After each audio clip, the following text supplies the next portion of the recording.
Hello. What if you had a friend that invited you to come over to their house, and while they were at your house, they played with your toys and kind of ignored you? What if you had a friend who said, I wanted to spend a night with you, but then when they were at your house, they only played with your brother or sister?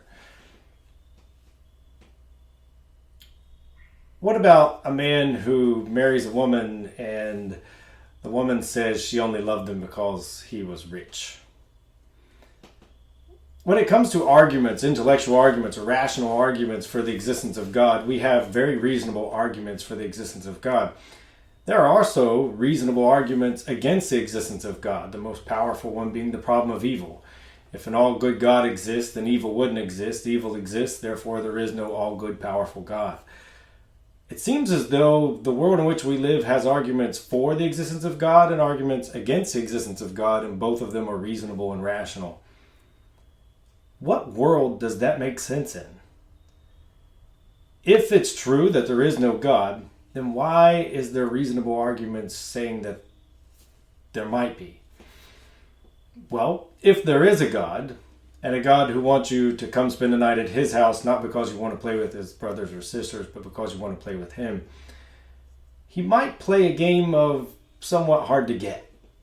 And in doing so, it seems that it would make sense that he would also leave arguments that make sense that maybe he doesn't exist.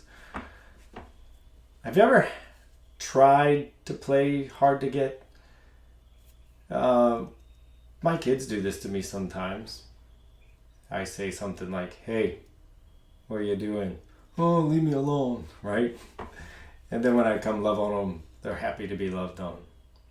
God does something similar in the realm of the intellectual and rational arguments for the existence and non-existence of God. God's not looking for people who are convinced by absolute certainty, by simply avoiding the facts.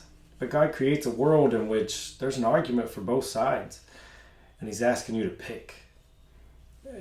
Similar to you, when you want someone to love you, you don't want someone to love you because they say, well, there's really no other option. Why else would I love? Why would I love anyone else other than you? Because you're the only thing that is. God wants you to love him and choose him with your free will. God didn't want to make robots. And so God didn't create a system in which it was absolutely convincing all the time to choose him.